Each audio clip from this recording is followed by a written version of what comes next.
Welcome. It's Indisputable. I'm your host, Richey. Good to be with you. We have a lot on the agenda today. Breaking down news of the day. My contributor, Jeff Wiggins, Rebel HQ contributor and host of We Gon' Be Aight. Always a fascinating breakdown. Top story of the day. A story that we exclusively broke on Indisputable. A man beaten by sheriff deputies. Those deputies arrested. The man was still charged with assaulting them. Today, I can announce all charges have been dropped against that man you saw. Let me remind you of the original reporting.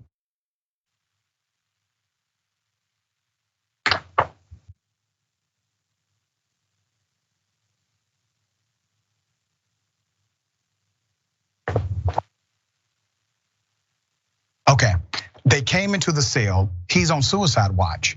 They jump him. They beat him up. He's providing no resistance. This is a gang-related attack, obviously. Look at the brutality here. Other inmates literally come to save this man. No other news agency has this story yet. We're the first to bring this to you, and I have significant background as to what happened to this man. Very sad. It continues, and what happened afterwards is that literally they did nothing to help him. All right? Let's put up a picture of the Camden County facility. This is in Georgia. As a matter of fact, Camden County is very close to Florida. And many of those who live in Camden County will commute and work in the state of Florida. The video shows 5 jail employees entering the cell of Mr. Hobbs. Mr. Hobbs was there for a non-violent offense and obviously committed no violence to provoke those cops. At least 3 white male staff members beat and strangled Mr. Hobbs before dragging his completely limp body out of the cell. They brutalized him. Hobbs was arrested for driving under a suspended license and possession of a controlled substance. That's what he was in there for. The 41-year-old was held in isolation for 15 days after the unprovoked attack. After. He did not receive any medical attention at all. One of the officers in the video did have his hand placed in a cast after he punched a jail wall in a missed blow at Hobbs. We received the video first from, let's say, trusted sources. We exposed what happened inside of that jail. We received a secondary video that also exposed after they beat him up.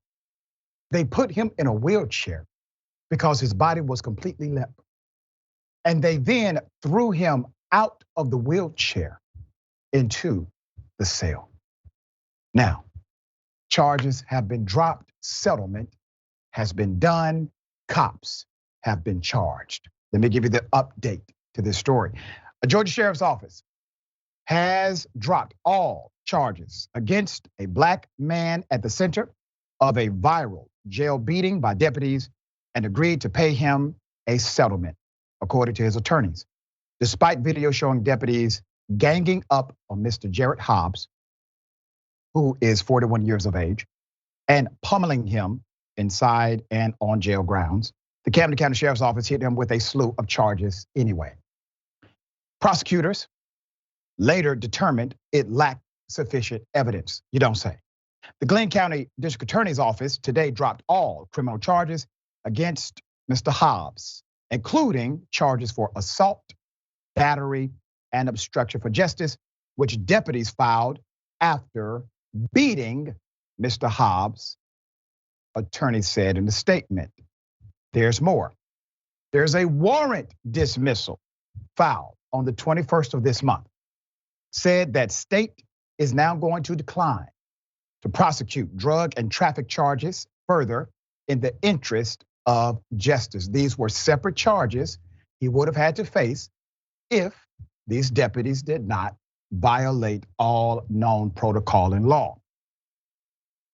Now, the assault, battery, and obstruction charges were dropped due to insufficient evidence, obviously, to prove Hobbs was guilty of the charges. He never was. The deputies caught on video battering Mr. Hobbs on September 3rd, 2022 is when it happened, filed the charges against him after the physical assault inside of the jail. When the video came out, it was abundantly clear that Mr. Hobbs was not the aggressor. Harry Daniels said to Georgia Public Broadcasting. 5 jail deputies surrounded Mr. Hobbs in his cell before the assault. Footage shows the deputies taking turns, punching Mr. Hobbs in the back of the head and neck. Other deputies in the cell restrained Hobbs by holding his wrist before he was thrown against the concrete wall. After the initial beating, Hobbs was placed in a restraint chair and not provided medical aid. GPB reports authorities learned of Hobbs' beating after North Carolina investigators were trying to determine if he violated his probation, discovering his September arrest in Georgia. Hobbs' probation stems from a 2014 guilty plea related to conspiracy to commit bank and wire fraud. Hobbs' attorneys obtained the jail security footage and released it in November 2022. Soon afterwards, the GBI launched an investigation into the assault. 3 deputies were fired. On November 22nd, 2022, Braxton Massey, Mason Garrick, and Ryan Beagle were arrested and charged with battery of an inmate and violating oath of office. The 2 employees involved disciplinary actions after an internal investigation, but were not fired by the sheriff's office. The stories of abuse and corruption surrounding this detention center and the Camden County Sheriff's Office are beyond disturbing, and those responsible must be held accountable, Attorney Bakari Sellers said. Hobbs' attorneys also announced an undisclosed settlement was reached with the Camden County Sheriff's Office stemming from the assault. Attorney Harry Daniels, let's put him up. He said, and I quote, and he spoke directly to Indisputable during this matter, but he said, and I quote, let's be clear, no one deserves to be beaten like that. This settlement doesn't make up for that, not by a long shot. But at the end of the day, Mr. Hobbs' charges were dropped. The officers who beat him have been charged, and this settlement gives him and his family a new way forward. That's something we can all be proud of. I'm not sure of the settlement amount. I can guarantee you that the settlement amount is not, let's say, going to change the reality of what he faced. Maybe it provides an element of closure, perhaps a sense of justice. But once again, who's paying for the disruptive and criminal behavior of those deputies? Well, the taxpayers of Camden County will pay for that. It's called defunding the police by way of the police. Are they going to get bent out of shape, hold a press conference, tweet on social media about how bad cops continue to defund the police? Of course not.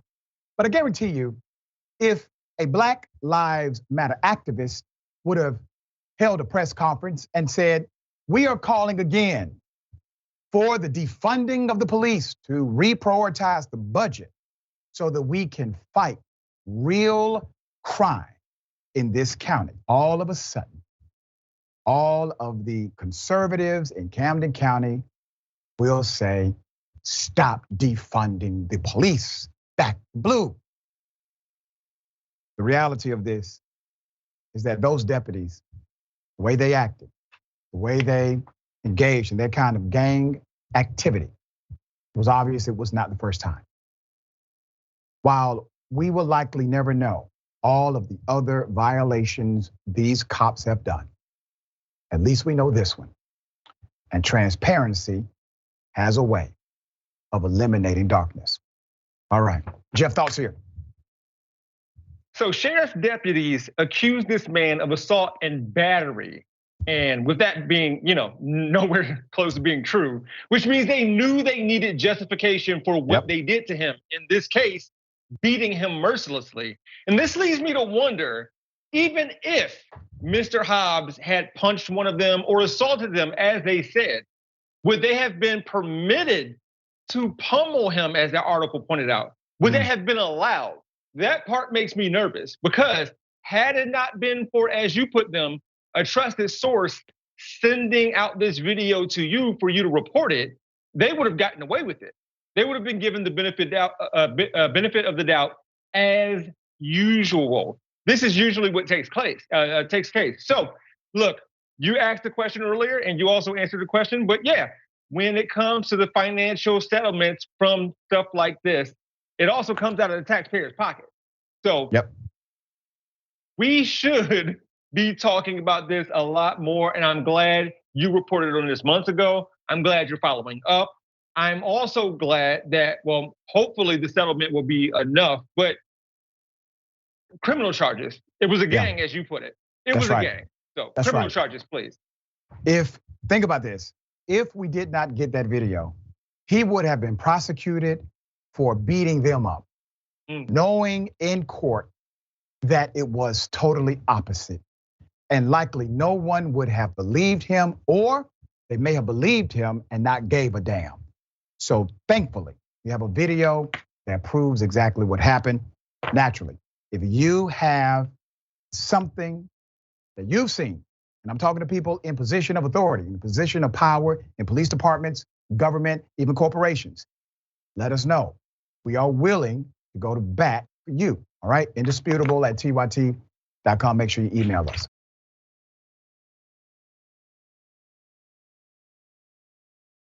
Black student forced to act out the murder of George Floyd. Let me remind you of the scene he was forced to act out. Let's put up the picture of that infamous moment that shook the nation around the entire globe. So a kid was forced to act this out. Let's go to the middle school. Put up a picture of the middle school. On January 18th at West Sylvan Middle School in Oregon, a group of bullies imitated the George Floyd murder using a black classmate. The incident started when the unnamed black 8th grader was allowed to get water from the hallway water fountain. As the student went to use the fountain, 2 other students confronted him. Let's go to Raheem. Put his picture up. Raheem Alexander, the student's father, described what happened to his son next. Here's a quote. They pushed him up against the wall, he says. They bound his hands behind his back using a hall pass lanyard and told him they were doing a George Floyd on him. Alexander told KATU News. They put him face down on the ground with his hands behind his back. They proceeded to put a knee in his back. One of the students said to him that now they are turning off the body camera and they're going to wait 20 seconds, Alexander said. Once again, visual reminder of what they made this black child act out. West Sylvan principal, Dr. Jill Hunt, released the following statement. She said, and I quote, "I am deeply saddened to share that West Sylvan experienced a horrific hate-based incident last week. Because this is an ongoing investigation involving students, we are limited in what we are able to communicate to families." The letter went on to say, the students involved received appropriate disciplinary action. Counselors will work with students on anti-racist lessons. You know, and it's interesting because naturally you do have to work with students. You have to work with faculty, administrators. But the origin of this comes from the family. The origin of it. It is then enhanced by the culture. Racism is enhanced in culture. And when it is not properly checked in places of public social interaction, like a school. It permeates in a way that ends up on this show. There's more. Oregon Live confirmed the students who attacked the black 8th grader, they have all been expelled. Response from the district in a statement. Portland Public Schools said the district stands firmly against any hateful acts in our schools or community. The students' parents felt the district waiting to respond publicly was not satisfactory. They said the school district declined to issue a district-wide statement citing the ongoing investigation and the Family Educational Rights and Privacy Act. Let me be very clear. I'm well aware of that act. And if the superintendent or the principal decides to stand behind that act, let me give them the 411 since they have not bothered to read it. It stops you as an educator or administrator from providing specific details as it relates to minors, such as name and address, or information that is readily connected to a particular child involved in an incident. A public statement is permissible as long as the public statement allows for the rule to be adhered to. So to the parents, your instinct was correct. It's a bunch of BS that they cannot release a district-wide statement. All right, Jeff, thoughts? You know, for a number of the ills of this country, like let's say mass shootings and violent crime, I always hear it starts at home. But boy, in these situations like this story right here, I will never hear someone say it starts at home. You know, for racism and a culture of hate that you outlined earlier. And I'm sure, Dr. Richey, your audience knows about the school to prison pipeline, but for some reason, I've never put it in my mind to come up with like a school to police academy pipeline, because the students who did that, they are right on their way to get into a police academy. Like they're only a few years away. You gotta be 18 or something like that. They're right there. Yeah. I mean, look, you know, with the uniform and an unchecked sense of authority, you know, people can get carried away. And that's what we see all the time. So let's look into this. You made a great point, and I would say this to echo that point. If those kids were acting out, I don't know, a local gang member, right? They were acting out, mimicking the life of a gangster, everyone would be up in arms. They are mimicking the life of a gangster.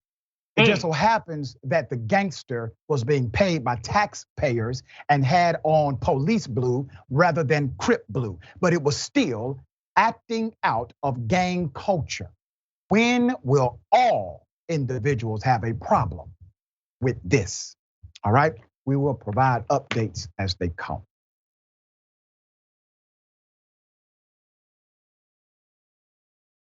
A story that I guarantee you haven't heard about. A police chief arrested by the state police in Georgia. Barely a blip on the radar. Let's put him up for a mass. You're looking at Chief Darren Mac Drury. Mac is his nickname. They call him Chief Mac for short.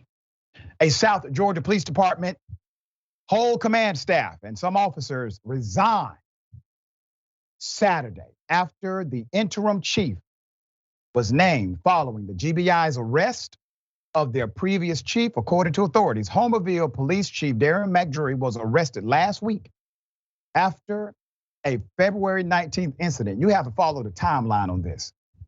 We're talking about just a few days ago, during which the chief improperly handled evidence according to the state agency, Georgia Bureau of Investigation.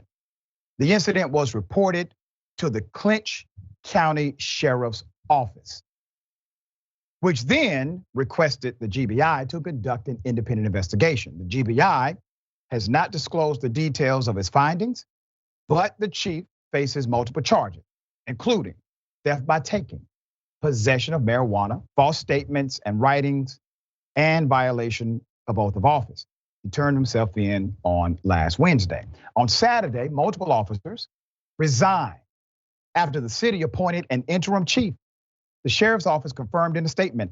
In its public response, the sheriff's office defended the Homerville officers, stating that they could not be expected to follow orders from the governing body that hired the chief, citing alleged actions by the city council and city manager that disrupted the work of the police department. Is anybody concerned that the chief was stealing? Is anyone concerned that the individual in command is corrupt? Okay. The officers were under no obligation, it is said, to continue their employment with a city council and city manager who has repeatedly taken steps to undermine their positions, blatantly encourage unrest, attempt to bully them into not enforcing laws in the city, and obstruct investigations. The statement read, those officers have integrity, and no law enforcement officer should be forced to work in an agency that will not allow them to do their jobs. The city's interim chief is James Herndon, according to the sheriff's office. Herndon unsuccessfully ran for sheriff himself in Cobb County. The irony of this, so there's a new police chief, right? Because the old police chief, well, he has sticky fingers. He lied on police reports. He gets reported. He gets reported a few days ago. GBI comes in, they clearly see this cat is corrupt. He immediately is facing charges. What's the response from the command staff? They have no words for the corruption of the chief. They're concerned about the new guy that has no corruption allegations against him, so they resign. They are not filling the city council, the people that actually govern them, the people that provide oversight for the police, the individuals that actually create the statutes that they have to follow. They don't like the leadership. But they said nothing about the corruption of their former leader. And then the sheriff gets involved and backs the cops for resigning. Because obviously there's a political entanglement here. That sheriff doesn't like the guy who's currently chief. Insanity. Not one agency responded about the corruption of the cop. And they are supposed to be law enforcement officers. Jeff, thoughts here? If there was a theme for today's show, it would be that the police is a gang. This is clear cut. I mean, Chief Mack, that's a gang. Yeah. That's the leader of a gang right there. That was all we needed to know. Like, how are they getting people in the police academy? Are they jumping them in? What is going on here? More justice. And like, hey, moving forward, the person who comes after this guy, are we to believe that this will not also lead to criminal activity? I'm confused about what's going on here and what their standards are for hiring people and bringing people on, because this is clear and evident that it's going to continue, or even if it hasn't like continued in the past, maybe look at the guy before Chief Mack, because apparently it's a cesspool of gang activity. That's long and short of it. Like this, this is what it is. I know gangs. This is what it is. Story is developing, and I'm going to be interested in how the sheriff responds to the command staff that resigned. I have a feeling he's going to make sure they land just fine with his agency. All right, we got more on the other side. It's Indisputable. Stick and stay.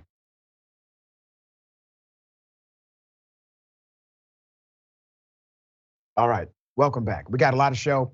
Let me read some of these comments before I do. Do not forget about the watch list. The big homie Jerret Jackson, new time, all right?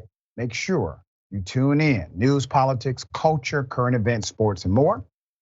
And then check out On Boss with Nina Turner right after this show, all right? Subscribe to the show and watch live daily, 5 p.m. Eastern Time, 2 p.m. Pacific Time. YouTube.com/watchlist TYT. All right. There's an imposter. I want to address this. There's an imposter who is going around claiming to be me. It is not me. If you do not see that check, it is not me. And I would never solicit anything from you, all right? So make sure you stay vigilant. If you see this imposter on any social media platform, report them, call them out, let people know this is not Doc, all right? I appreciate you helping to make sure we keep communities safe, all right? Away from con artists who play games. All right, Mickey C, the Silverhead Dragon. Although rare, Leos are being exposed more and more and are being charged. As more of them are convicted, we can expect more videos accidentally being released or being out of order. Mickey C also says 3 deputies were charged. Why not all 5? My exact question, trying to get clarity of that from the attorneys. So I have that question outstanding right now. Thank you so much, Abstract Dragon. We appreciate that. Says, hey, Doc, congrats on your degree. Thank you very much. Yes, I got another degree. I have a Master of Science now in Applied Physics and Quantum Mechanics. And yes, I did that while in law school. I don't even understand. Listen, I didn't even want to do it, Jeff. It was required for a whole different reason. And there's an article where I talk about it, Science News Watch. You can get that article and you'll see exactly how it happened. All right. I was kind of left with other options, no more. I had to do it that way. All right. Robin Rouse. Thank you so much, Robin Rouse. Spectrophonic. Oh my God, something is happening and it should. Cops fired and arrested. That's right. At least there's a semblance of justice. Shiva Mahadev, indisputable member for 1 month. Thank you for that. As long as there are violent men, there will be bad law enforcement officers. This will not end, but we can decrease it.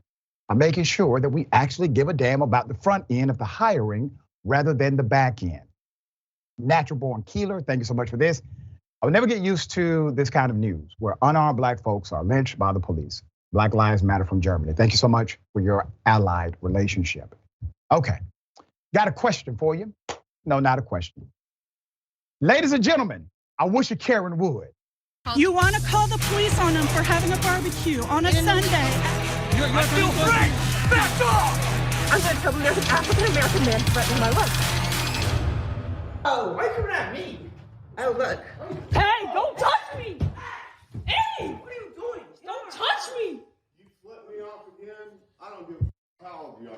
I'll send my Hey, son you over flipped here. us off. We're little kids. You flipped us off, man. No, we didn't. Don't kill me in our house. You're little kids, You then are you have wrong. enough sense to know, don't Where you? are your parents? You just broke our door. Oh, Broken I know they're door. not here. Because y'all wouldn't act like this. Where's your parents? Oh, what? Where are your parents? See, exactly. You broke our door. No. You know what? You're Where are your have enough parents? sense to know that. I didn't do anything. Yes, it was you. Yes, you No, did. I did not. It was you. When When was this? Last week, you and the guy from down the street You know what? You are the little- I don't hang out with anybody I on the know. street. Yes, you do. Oh God, I don't. I literally don't. I know you're taping me. And trust me, Where's I'm your telling you, parents? just like Because you. I don't feel safe with you touching me. You know what? You touching me. I don't feel safe with you being outside, running around while we're trying to come into the door. Why are you Just having trying to? fun. You little juvenile. Y'all are delinquents juveniles. is What you are. Oh, what? Okay. Yeah. No, Exactly. Crazy, bro. Trust me, you're being We got filmed you too. too. And you know what? Bro. You just filmed flipping us off. Oh, did you just do that again? I know. I did a peace sign. That's what. Oh, okay. That's what you just did, right? That's a gang sign. That's a peace sign. Trust Bro, me, what? you've Let's already see been if recording. Oh, look, it works. It's not And- broken. There's more. Yeah, we're part I of the never game. said that. Whoever Yeah, we're part of the game. Your mother will Can you be please on get out? the phone. Yeah. No, you know what? I was going to come the other day and I decided not to, but I will come tomorrow. Where are your freaking parents? But they're not here. We just told you that. We know they're not here, dude. Also, Where this is not are their they? house. This is my house. It's your house. You live here by Yeah. yourself? Also, I didn't do He's anything. got all the his Asian people here. Hey! No. Whoa. Flip us off, and it's okay, right? Come on, man. Trust me. You don't gotta be filmed racist, too. though. And you were filmed being flipping us off, so Yeah. that's Wait. Didn't you just do that? What the? Don't mess with us. We're not. That's exactly. We're just Coming standing out of- here. Let me tell you, no. You came at us the other night, wasn't you? Yo, call police, bro. Him? Not him. Should I call the police? You Again, I don't. Past is off now. Now you have your little thing. Guess what? We saw your little past what? flipping us off. Should I call the police? Yes, we did. Yeah, call the police. What you just saw in my opinion, obviously, is criminal activity.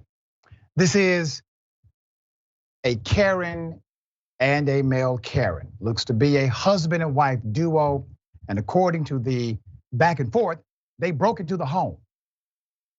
They then, according to the video, created a physical assault. And according to the video, committed criminal trespass because they were told to leave and did not. Now, what kind of privilege exists to where anyone on this planet would believe that is okay to do, much less to a child or to children? According to the Karens involved, this was about them being flipped off, even though the kids say, but you flipped us off. Breaking and entering, criminal trespass, physical assault are not remedies for a conflict like it was described. Once again, privilege. We don't know exactly what happened. Details are not available. I would love for someone to give me an update as to what went down after. Did the police come? All right.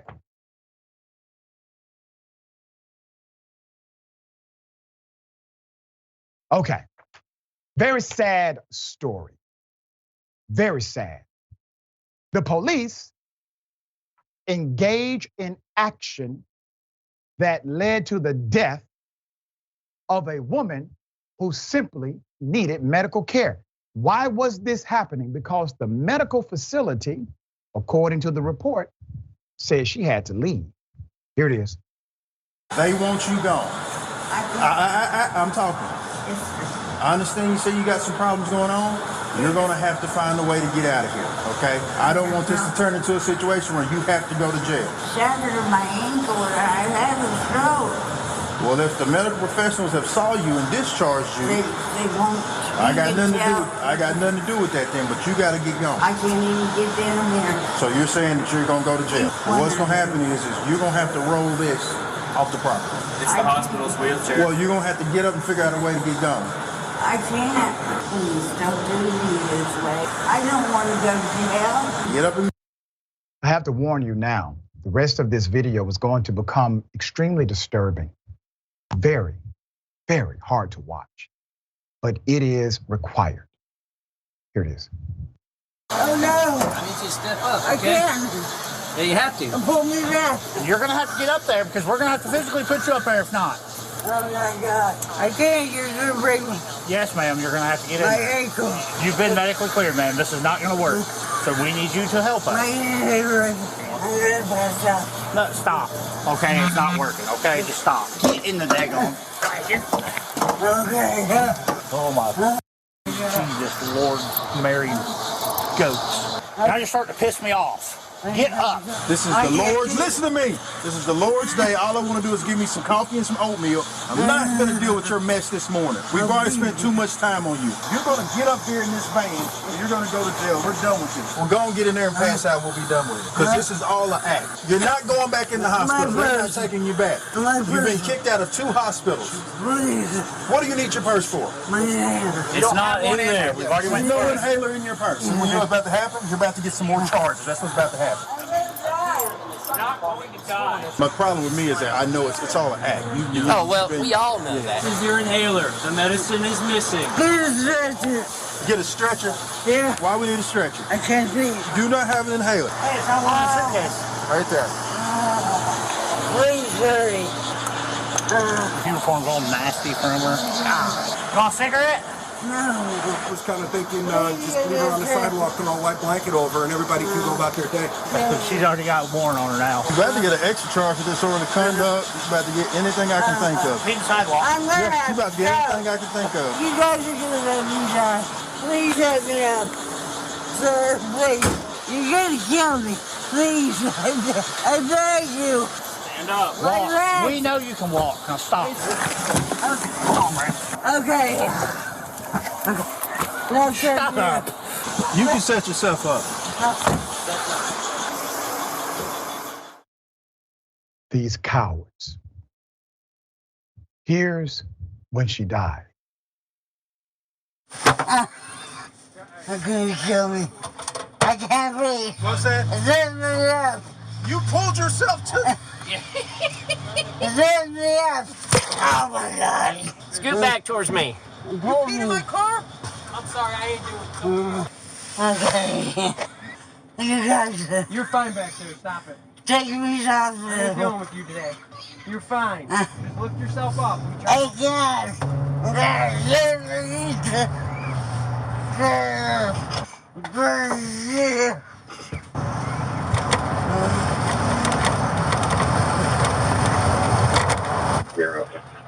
Hey, are you up? I don't know, she's not responding back here now. Can you start me a 47 here emergency, please? Hey, come on, sit up. Sit up. 20 to 41, is it your prisoner that's unconscious or the driver of the car you stopped? My prisoner. Sit up. Yeah, sorry. I don't know if she's faking it or what, but she's not answering me. Wake up. Hey, wake up. She was never faking it.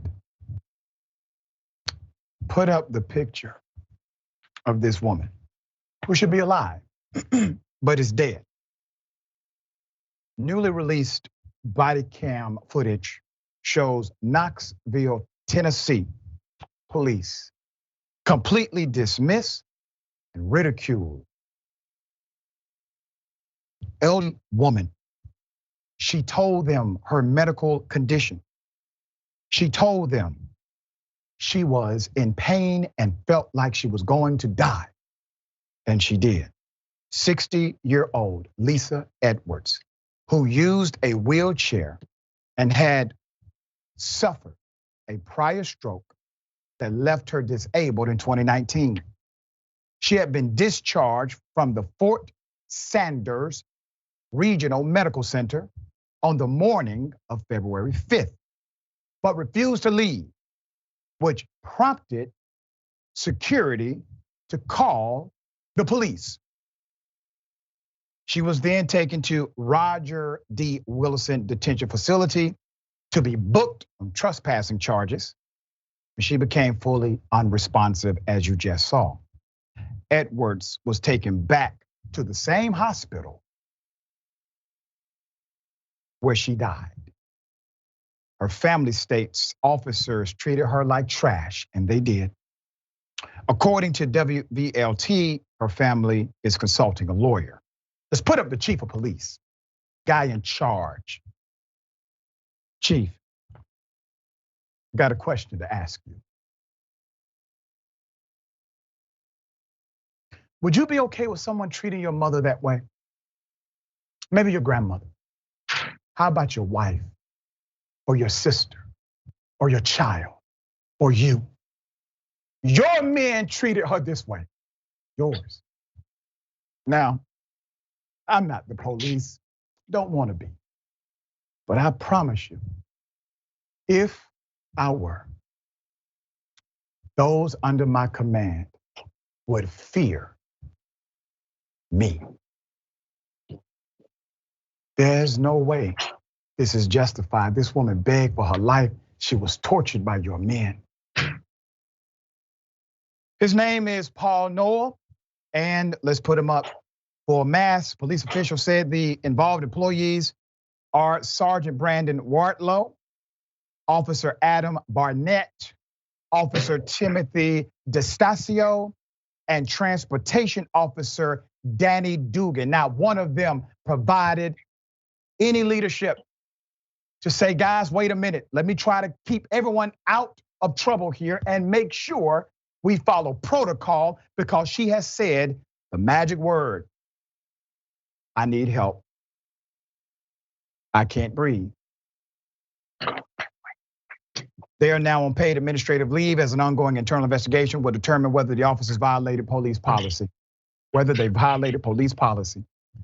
Knox County DA spokesman Sean McDermott wrote in a news release on the 21st of this month, an autopsy conducted by medical examiners with the Knox County Regional Forensic Center concluded that Lisa Edwards died of natural causes.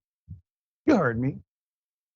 The DA, being a coward, is standing behind this document, which is obviously misleading, in my opinion, from the Regional Forensic Center, saying that, well, this was just natural causes due to a stroke and a cardiovascular disease, and that no time, this is in the report, it says, no time did law enforcement interaction cause or contribute to Miss Edwards' death. That's what the DA said. What? You have become a defense attorney? You're a prosecutor. You are elected by the people to investigate and prosecute crime. You have now become the defense attorney for individuals who killed a whole human being. Their actions led to the death of that woman. It is clear for everyone to see. I don't give a damn what a sheet of paper says from the forensics lab. Let's put up the person in charge of that lab, since you cited it, DA. Knox County Regional Forensic Center Chief Medical Examiner, Darinka Melisnik Polshin. She's in charge of that facility. The DA's office said in their statement that Edwards had flown to Knoxville on the 4th of February. During the flight, she experienced abdominal pain and was taken to Blount Memorial Hospital when she landed.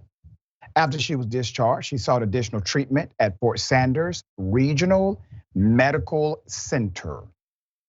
That is when she was discharged from that one, and they said, we need to call the police because she will not leave. Let's put the picture up of the guy in charge there. Fort Sanders Regional Medical Center Chief Administrator, his name is Keith Al Schuler. The Knox County DA General, Sharm P. Allen. The DA's office has cleared the officers of any criminal charges because the video shows she was not beaten by the police. She was never subdued. There was no physical struggle between law enforcement and Miss Edwards, and there was no restraint.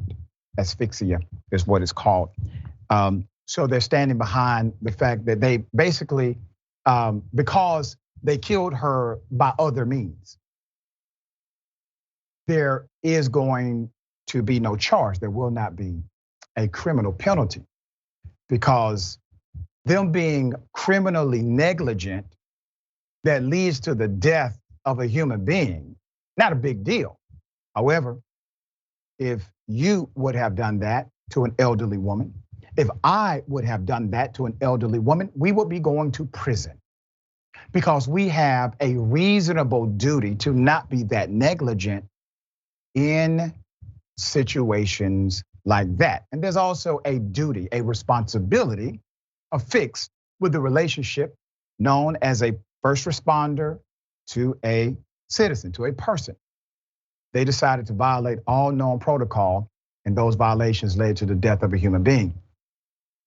The family obviously is outraged, so am I. This woman should be alive today. This woman was suffering. She was suffering. Not one person had enough compassion or heart to simply take the time to see her. And let's talk about the hospital. While the hospital represents a microcosm of the dynamic of healthcare in this country, the macrocosm is this. Not one hospital should have turned her away. What was it about? Why did she get turned away? She was obviously in pain. Her ankle was busted. She could barely breathe. Who would turn her away? Was it related to money? I got questions. Because this woman should be alive today. Jeff, thoughts here? It saddens me that one of the last things she heard before she died was, "It's the Lord's day. I just want oatmeal and coffee."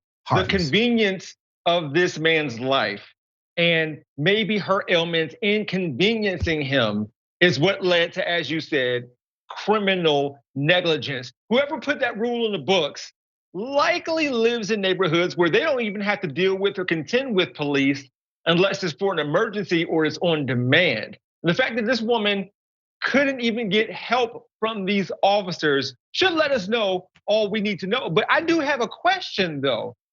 What was the worst that was going to happen if they readmitted her to that hospital or gave her the additional assistance that she needed, not wanted, she requested for it and needed. What was the worst that was gonna happen? She get like what, an additional day in the hospital? I don't understand why everybody was so inconvenienced by someone in need at that time. Right. She goes back to the same hospital that created the circumstance initially. She goes back there after she's unresponsive in the police car, begging them, please take me back to the hospital. I need care. All right, we're gonna follow this story because right now, nothing to see here is what the police are saying. We shall see later this week. We got more. Indisputable, stick and stay.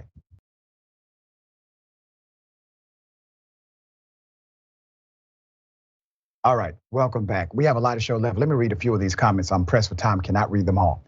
Lynn says, flipping someone off equals freedom of speech. That's right. Okay, democracy for sale. My grandmother died after having stroke complications. If I'd found out that anyone had treated her in this way, I would be in prison right now. I'm very upset and disturbed after that video footage. Thank you for exposing this horrendous behavior, Dr. Richey. And listen, it's iron sharpens iron. Thank you for being here to go through these moments with me and the production team and Jeff, all right? This is how we get exposure to individuals who deserve to be exposed. Okay, Blue Dream Dragon, how can anyone watch this and not become radicalized? Yeah, Natural Born Keeler, thank you again. They laughed at her, they treated her like trash, they didn't recognize her as being human. There you go. Exactly. It's almost as if two things go down when the suit comes on: IQ and compassion. If somebody would have had simple logic, that would have stopped. If someone would have had simple compassion, that woman would be alive. Not one person. Smiling faces, member for 2 months, thank you so much. Love your show, Dr. Richey. Been watching since the beginning, and thank you for all you do. Listening to you makes my day even better. Well, hearing you say that makes my day even better. Thank you so much for your continued support. Chichi Massey, member for 8 months, double doser. Thank you so much. That wasn't a peace sign. Homie threw up deuces. I know that's right, deuces. You all right. It wasn't peace, it was hollow. All right, okay. Very sad story. West Virginia man dead after a stun gun encounter with state police. Let's put up this state police trooper car. Buck stops with them, right? They're the state authority. One man has now died after an encounter with a West Virginia State Police on I-81 Sunday. This was on the 12th. Police said that they received a 911 call around 9:45 p.m. about an intoxicated man who was walking. He was walking, all right? Walking. South in Berkeley County. A trooper at the Martinsburg detachment encountered the 45-year-old. His name was Edmund Exling. And police claim after a brief struggle, a stun gun was deployed and Edmund became unresponsive. Police tried to revive Mr. Edmund at the scene, but they were unsuccessful. He was transported to Berkeley Medical Center, where he was later pronounced dead. Sister-in-law told WFMD AM that he was mentally ill, not a drug user. Mr. Edmund suffered from paranoid schizophrenia. The quote is, Eddie was a good guy, even when he wasn't suffering this disease. He was medicated. He wouldn't hurt anybody. West Virginia State Police captain, let's put him up. His name is Eric Burnett, said that an investigation into this death is underway. 3 state troopers are now on paid vacation. They call it paid administrative leave, pending the investigation's result.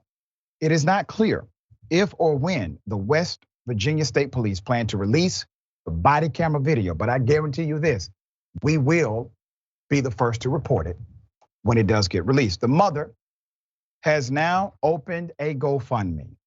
If you would like to assist the family and their continued fight for justice, please do so. You can donate directly at the official GoFundMe. So very sad. And I thought about something beyond the lawsuits and the settlements that take place when the police defund the police by way of police misconduct, even when the settlement is not part of the equation. before the settlement happens or before the charges come, before the lawsuits happen. Paid administrative leave is taking, once again, money away from taxpayers to pay for police who are not working. They're not working. So what has to happen? Either A, the police department has to bring in other cops, have them work those hours to make sure that you have proper coverage for safety in the community, or B, do not bring in additional cops. And does it risk a safety dynamic with that county? Is there a safety issue when you don't have enough police? You know what I've never heard? I've never heard crime go up because 10 cops are now on administrative leave. Isn't that something? I've never heard, hey guys, we have a problem. We have so many cops on administrative leave per shift that crime is now increasing in our city. Never. Jeff, thoughts here? You know, I gotta be honest with you, Dr. Richey. Sometimes I'm so resigned to the fact that police brutality is going to happen that oftentimes when I'm reading an article or I hear a story like the one you're delivering right now, I'm like, okay, just fine, pepper spray him or taser him, but just don't kill him, don't shoot him, don't strangle him. But more and more, when I look around, they're dying, people are dying from tasers and pepper spray or other means that are not directly attributed to firearms. And so I don't know what else to do or say about situations like this. This man was walking down the highway. He shouldn't be dead today, especially from the hands of a police officer. So that was just me just exposing who I am as a person at this point. Yeah, I would like to see some radical changes in police departments and police precincts. But boy, sometimes I just accept the fact that police brutality is going to happen, and that's a bad position for me to be in. And it's a human position, understandable sentiment, but let me give you some hope, dear brother, for those who are watching also. In your local community, if you do not have a citizens review board, get one. Lobby your local city council members, your county commissioners, get a citizens review board. Help start one. Create a campaign in your local area to have a citizens review board that also has subpoena power, okay? Start there. Oversight is a great remedy for things like this, civilian oversight, all right?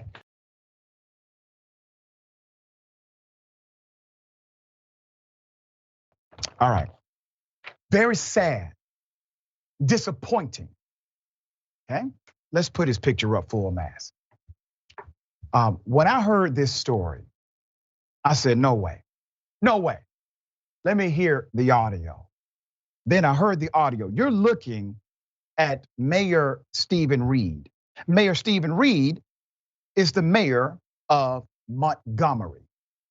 Here's what he said according to a recording. Don't ask me, I can come smile. I don't have to do no goddamn work, okay? I don't have to do no work systemically, and I'm gonna be fine. And guess what? I will always get 38 to 45% of the white vote. If I get 30 to 45% of the white vote, I have to damn get the black vote I got this past election. You got a black city, that's great. You can have all black everything. And guess what? You won't have green nothing. The white money thinks that you are looking after them. They will take the crack mill, they will take the pipe road, and you won't. Now I want you to decide if his explanation is fitting. It is not fitting for me personally. I'm disappointed in the statements. They do not affix to the policy positions he ran on. They are contrary to what we understand as good, progressive movement. All right, there's more audio. Let me go ahead and read this. It was obtained by 1819 News. It says, you think MFers around here gonna invest in Montgomery? Reed asks rhetorically. You think I expect the descendants of Confederate soldiers effing investing in Montgomery? Question mark. Beyond what's good for them? Question mark. They give you some charity. They give you some charity. They give you something nice over Valiant Cross, where I'm on the board. But will they really invest in systemic change? Hell, F and no. they're not going to invest in it. So don't ever mix up what I'm doing. You haven't seen a scientist as diabolical as me, because no one has come into this what I have. There's an audio clip that features me speaking privately with a member. This is what he's saying, with a member of the Montgomery community. Okay. This clip has been heavily edited and features carefully selected sound bites of my voice. The conversation was recorded without my knowledge or consent by this community member almost 3 years ago. All right, so this is his statement. Now, like I said, I'm disappointed in these statements holistically, all right? When he's talking about black voters and how basically he doesn't need them because he's going to get a certain amount of white votes, you're sounding like, sir, the person who had the job before you, or the people who had the job before you. You have to understand, people are going to get upset when you have a position that is now contrary to that which has been produced by recording. The folks who trust you, sir, deserve a direct explanation. There's more of the statement. It reads, the meeting with this community member was prompted by our concerns about civil unrest in the immediate aftermath of the death of George Floyd. During this meeting, it became abundantly clear to me that this individual sought personal financial gain during a time of crisis in our city, state, and country. You have my word that no one in my administration will ever give in to a shakedown or extortion. The mission of our administration is to bring more opportunity to each and every resident while making sure that Montgomery's success is their success. As mayor, I will continue working tirelessly for our citizens and not let distractions keep us from doing the business of the day. Mr. Mayor, it is a distraction, but it's one that you created. It's a distraction that you did. At some point, you have to take full responsibility for the actual statement. And yes, it was said not out of wisdom. It sounded as if it was out of anger and some other stuff happening with you, dear brother. I really hope you become, obviously, the advocate that many of my friends believe you are. This statement in response to that tape is damning. But I will say this, if your proclamation is true, sue them. If they lied on you, sir, sue them, depose them, make them tell the truth under oath. Because you know who did the recording, sue them. You have not only the authority, you have the resources. Jeff, thoughts here? Well, Dr. Richey, as you just stated, you have people who know him or know of him. And so they are looking to his character to see what he might do in a positive sense moving forward. I don't know this man, but based off that statement of a diabolical, what did he say, diabolical evil? This is this man's villain arc. Like, to me, he's Lex Luthor. And this man's math is not mathing when it comes to percentage of the racial makeup of Montgomery. He does need the black vote, but apparently he doesn't care about black or white, just as long as green is involved. And my word, as you just said, Dr. Richey, he does know the community member, but he said the community member was seeking financial gain. No, brother, you are seeking financial gain by what you just said about the people, the white people who make up your community. That's what you're trying to do. So I don't know you, and maybe, sue the person who has alleged you said these things. But if not, man, you're a villain. That's just who you are, just like the people who came before you. Listen, I'm going to give the guy an opportunity. I extend an invitation, Mr. Mayor, to come on the program, come on the bullpen, explain your position, your proclamation, open invitation for the entire year, all right? We got more on the other side. It's Indisputable. Stick and stay.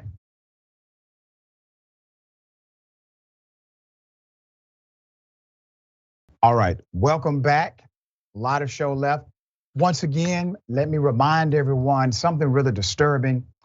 There's a con artist, it may be more than one, impersonating this show, impersonating me.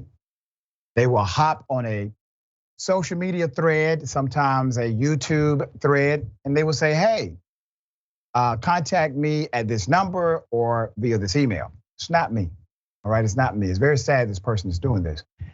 I need your help in exposing whoever this is. So if you see it, no, number one, it's not me, all right? There's a blue check and it goes back to the original page. That is me. If not, it's not me. Make sure you report them, call them out, publicize the fact they are not authentic, okay? We want to keep people safe in the communities that frequent with us and enjoy the content.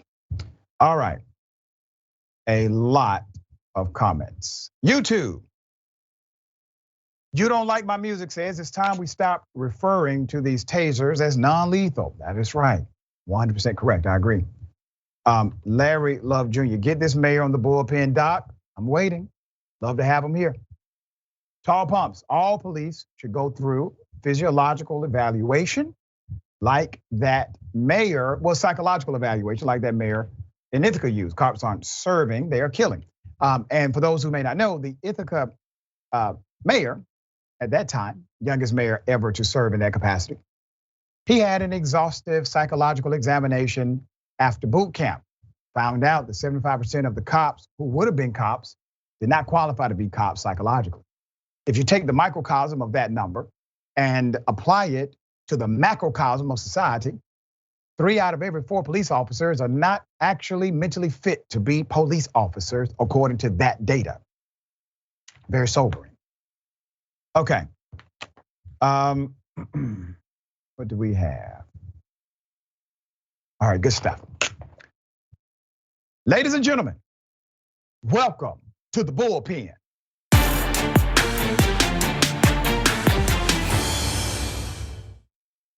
In the bullpen today, we have Yunji Han, who is a reporter at Insider's Voices of Color Vertical, where she covers race and identity. She also has an extensive background in doing this kind of work, controversial dynamic connected to her with the Unification Church. I'm sure we're going to get into that as well. Good day, welcome. Hi, Dr. G. It's really great to be here. Thank you for having me. Good to have you. For those who may not know the kind of work you do, give us your why. What kind of work you do and why? Sure. So I report on race and identity over here at Insider, and that really covers the range from religious movements, as you had mentioned, about the Unification Church, which is this religious movement that a lot of people regard as a cult that originated in Korea, to entertainment, to politics. And yeah, I mean, we just find that there are no shortage of stories when it comes to race, especially in America. And so we just keep the hamster wheel running here. Let me ask you about the dynamics involved in the storytelling, because naturally, racism, bigotry, sexism, all of these things have a level of interplay. Typically, where you find extreme bigotry, you also find a lot of sexism, right? You find these dynamics.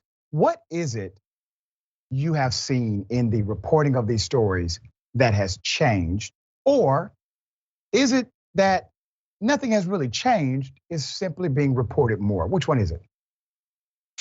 That's a really interesting question. And so, I mean, exactly as you'd mentioned, the intersectionality of it all is just striking. The ways in which different aspects of our identities, whether it's race, gender, socioeconomic background, that can all come tied in together and create issues. And a lot of these are compounded by systemic issues at hand.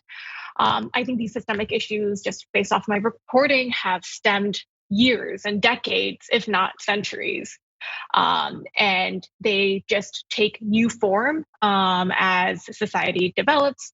But I would say probably if I had to choose, one way or another, it does seem like the same issues are reoccurring, just maybe in slightly different forms. Can you unpack that for me? When you say slightly different forms, what does that mean? Sure. So, I mean, if you think about, let's say, issues about the LGBTQ community. That has stemmed all the way back even to the Civil War, where drag shows, for example, took place as a way to hide from the bigotry and the discrimination that they face, and it became the safe space.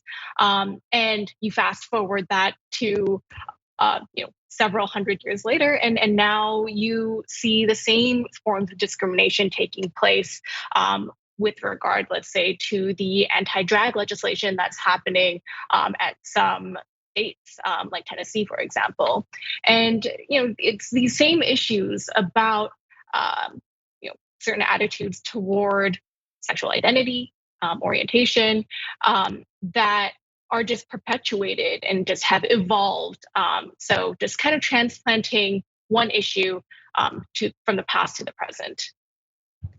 Let's talk about the dynamics of international racism. Sometimes people think, well, America is the worst, and hell, it may be. But I do know it happens all across the planet. So let's talk about some of this intersectionality as it relates to racism internationally, how it connects back with continents like China, even continents like Africa or countries like China. Right. So I grew up overseas, actually, and so I have firsthand seen the ways in which this manifests. Coming to America, and also seeing, for example, just during the pandemic and the anti-China rhetoric that we've seen just develop, and with certain spokespeople like the former president, it can really blow up. And it filters from the highest levels all the way down to the way that society talks and discusses these sorts of issues, even when they're separate and actually devoid from race in the first place. And so, racism can really take hold even on issues that shouldn't be politicized, like a global health pandemic. So it's really just interesting to kind of see how these sorts of events can really be tied to issues of racism. And that's kind of why there's really no shortage of stories to tell over here. I tell my college students, people die because of racism. And I'm not talking about the overt aggressive type of violence, which exists and is easily identifiable typically. But when you make policies based on bias, people can die because of those policies. People can have a decreased quality of life because of those policies. They can have a lack of access to healthcare because of those policies that have been created due to an innate bias inside of the individual.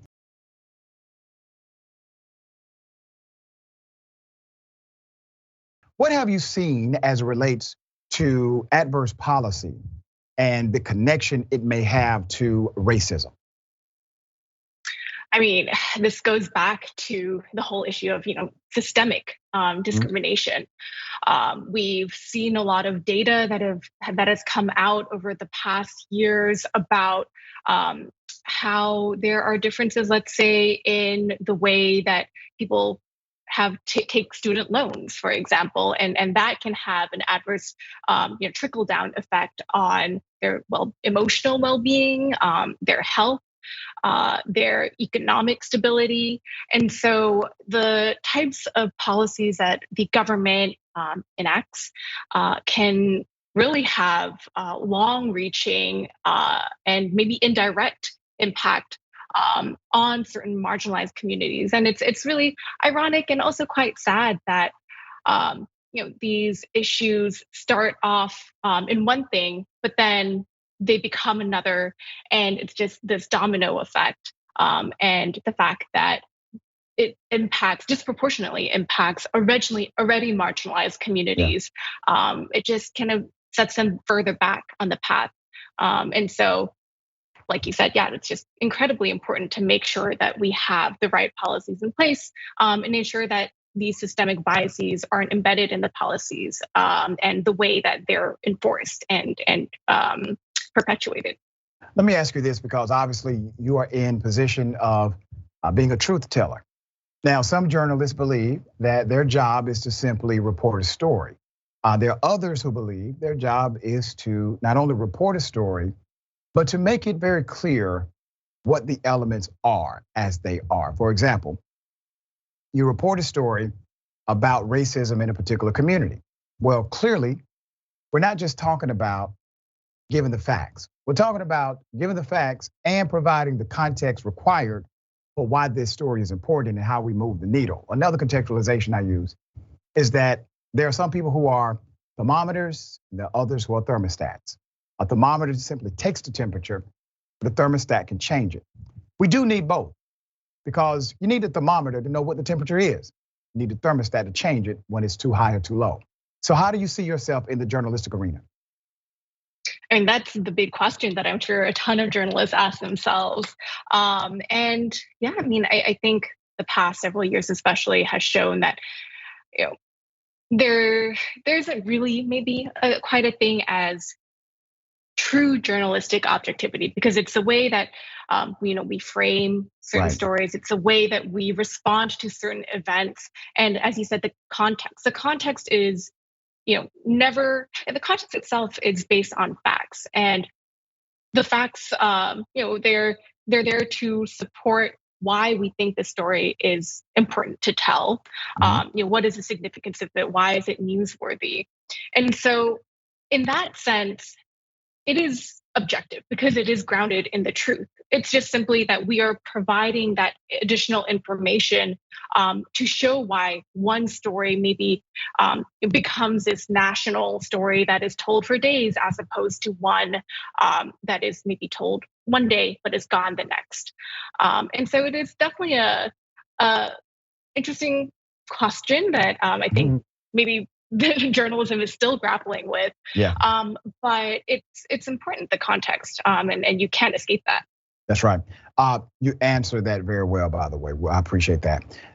Let's go to a dynamic in your storytelling that's routine, which is the racial element.